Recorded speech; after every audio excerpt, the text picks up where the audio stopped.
Take one. Just do that. Oh my god, I have disturbed an ants colony. Oh my god, there are ants all over me. Hola mi amigos, yo soy St.Christopher, and this is the Writer's Block, a book review show where I tell you if a book is good enough that I would recommend it to a friend, or so bad that I would chop it in half with an axe. Today on the Writer's Block, The 5 People You Meet in Heaven by Mitch Albom. I believe that books come to you at specific points in life and they just line up. And I think this checks off a lot of it could be given to you at the right time moments. If you're dealing with loss of a loved one, death, regret, daddy issues, this checks off a lot of boxes.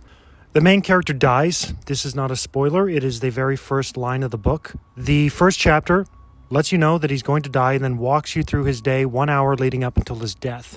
Does a very good job of outlining who the person is. He's worked at a place called the Ruby Pier. It's an amusement park. He's done it for almost all of his life. He was in the army for a bit, but it's very secretive. There are even rumors, but no one knows for sure what happened. And he once loved a woman. All this wrapped up in the first 18 pages before one of the amusement park rides comes undone and starts falling, threatening to kill people. Our main protagonist, Eddie, runs to save this little girl. He feels her hands, and then he is crushed to death. There is no two bones about it. He dies. And this starts our journey on the 5 people he will meet on his way to heaven. It is a very imaginative look at what heaven could be like. It is not pearly gates and clouds. Instead, he arrives back at the amusement park. And the way that this book is structured is he runs into people who he has crossed path with during his life. It could have been for an instant. It could have been for a very long time. It could have been his soulmate. It could have been just somebody that he happened to run into. They talk to him about their life. They tell him their story, and then they pass on a message to him. The structure of this book is very interesting. There are no chapters. It's always titles, and you're fluctuating between 3 worlds, which is Eddie's death and his trip through heaven. Another one would be today is Eddie's birthday. It's a reoccurring theme.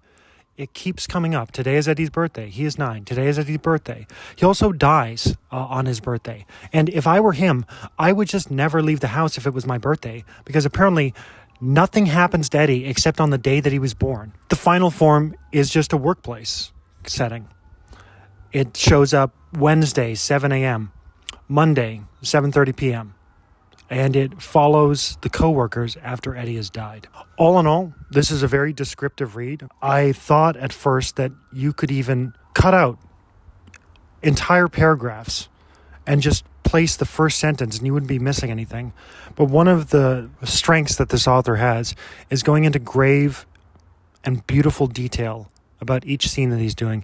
He's very good at describing clothing, and he is very good at describing horizons. He loves taking us up and watching the sky turn to jade. I assume that he enjoys looking at clouds an immense deal. So yeah, kind of anticlimactic with this gigantic axe in this book on this chopping block, but I would highly recommend it. If you're just looking for a quick read, it's only about 180 pages. You get by it pretty quick. It's unique.